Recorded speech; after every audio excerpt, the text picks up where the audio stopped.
In the name of the Father, and of the Son, and of the Holy Spirit, Christ is in our midst.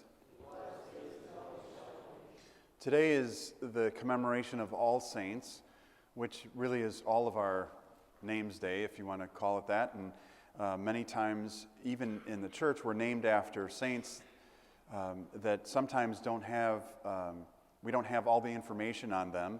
And sometimes people get lumped into categories of being named after people who were not saints. As far as sometimes in the Greek tradition and also in other traditions as well, where someone could be named after, say, Athena. There's not a Saint Athena, but on this day we commemorate all saints, which would be the people who have followed God, who have yet to be revealed to us. Now, you might say, how do we know that saints are not revealed to us yet? Well, a classic example, and I have my little flashlight here, is these saints. Oop, it's blinking. There we go. These saints here, Saint Raphael, Irene, and Nicholas. They appeared in visions to the people of the town in Greece in 1959. However, they were martyred in 1463.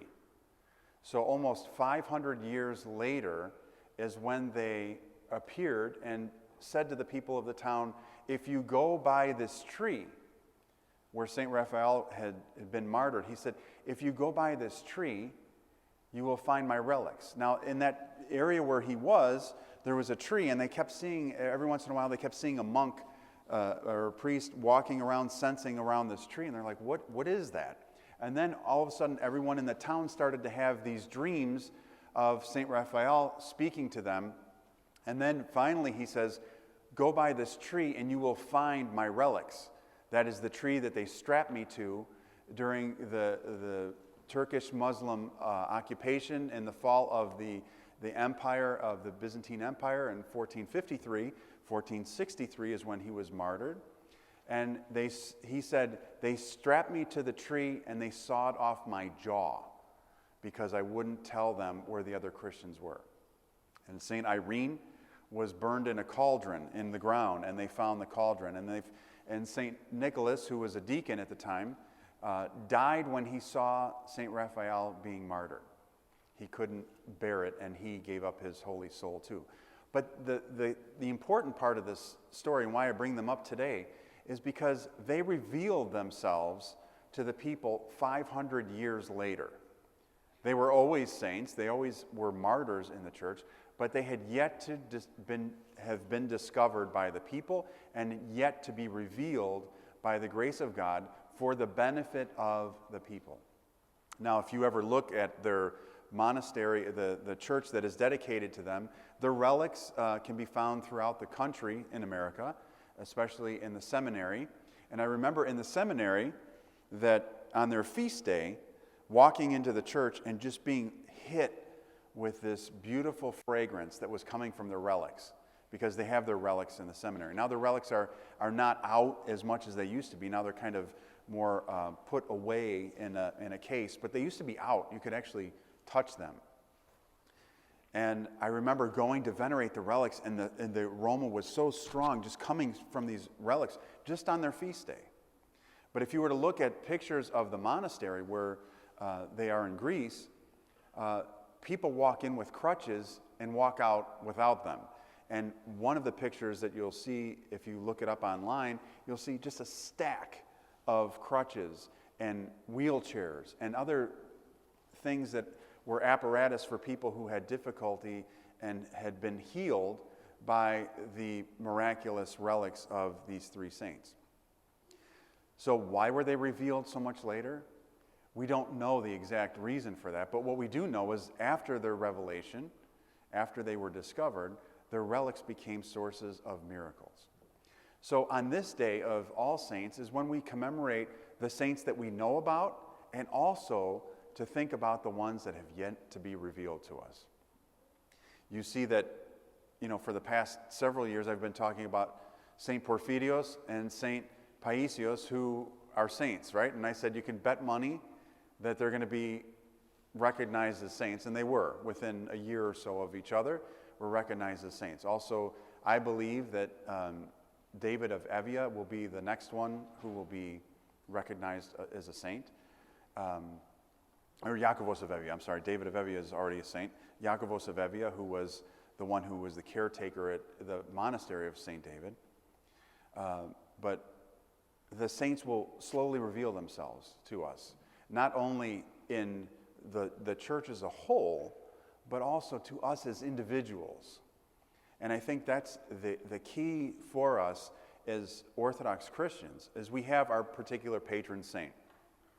You might have a saint that is you're named after, that you know something about, and you feel kind of this affinity to them and this closeness to them. But also on this day, it's a reminder to us to broaden our scope a little bit and look around and realize that there are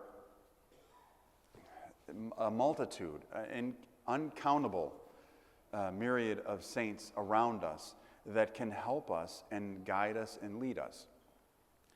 So on today, a day like today, what I want you to do, and I don't know if you've noticed this or not, but on the icons, because everybody was having, or not everybody, but many people were having, you see on the bottom there's words on the very bottom. So what we did is, for those who didn't know who this saint was because it's in Greek, it's now written in English down here. So I don't know if you've noticed these, but every one, the upper row we haven't got to yet, but the lower rows, if it's in Greek and you don't know who it is, you can look at the bottom and you'll see that there's the writing of the name of the saint in English so that you know who it is.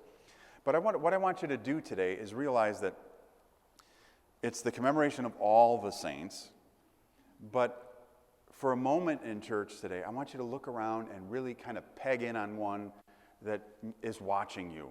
And I know that many people say, you know, I look around in the church and they're watching, right? They're looking at us. These giant, larger-than-life portraits of these saints just looking at us.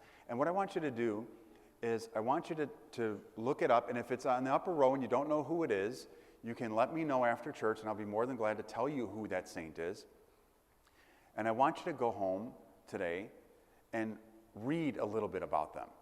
Read a little bit about who that saint is. Now, if you were at the 50th anniversary of the church, you have one of those books that was, it's a book with all the icons in it that are in the church, and you can find that particular saint in there. If you don't have the book, there's always the internet where you can find things too. But the Archdiocese would have particular writings on them, and also there's a writer on, or there's many writers on the internet who have the biographies of the saints on there too, and many miracles and stories.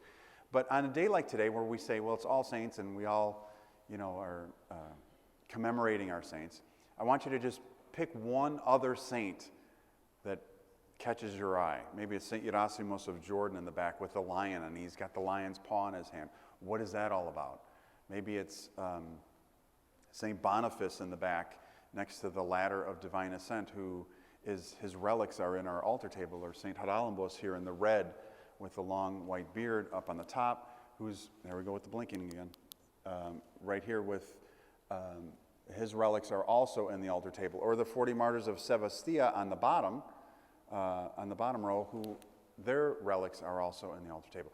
Pick somebody today. So look around. It's okay. I'm not going to peg you out and say, what are you looking at if you're doing one of these? Look around, find a saint, and try and research them, and just see, because the one you pick today, the one that catches your eye, the one that you pick, I guarantee you're going to get something from their life that is going to help you.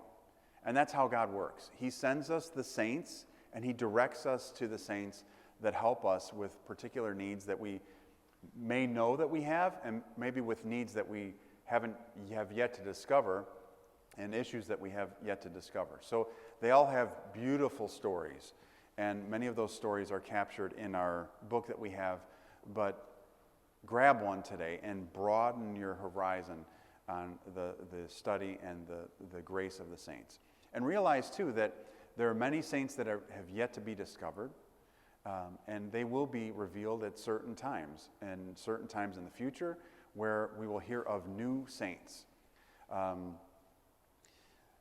Just recently, last year when I went to Greece, there was a story of the relics of, as they were digging and putting in the train in Greece. Everybody kind of knows about that. As they were digging and trying to put a train to go from one area to the next, they dig, they hit some pots, and then they'd have to stop and collect whatever it was, because they were running through layers of civilization. And there was one story of the area where there was snow that would gather, and there was one area where there was no snow. And it was snow around, and it would melt in this one area, and then it would be snow in other areas. Now, you don't get a huge amount of snow in Greece, but they were wondering what it was, and the bishop of the area had a dream, and he was told in that dream, go to where there is no snow, dig, and you will find my relics. And that's how a new saint was discovered. So the saints continue to be there for us and continue to speak to us. But on this day, it's our challenge just to grab one more and bring them into our life and try and learn about them and welcome them in so that they will help you and be intercessors for you too.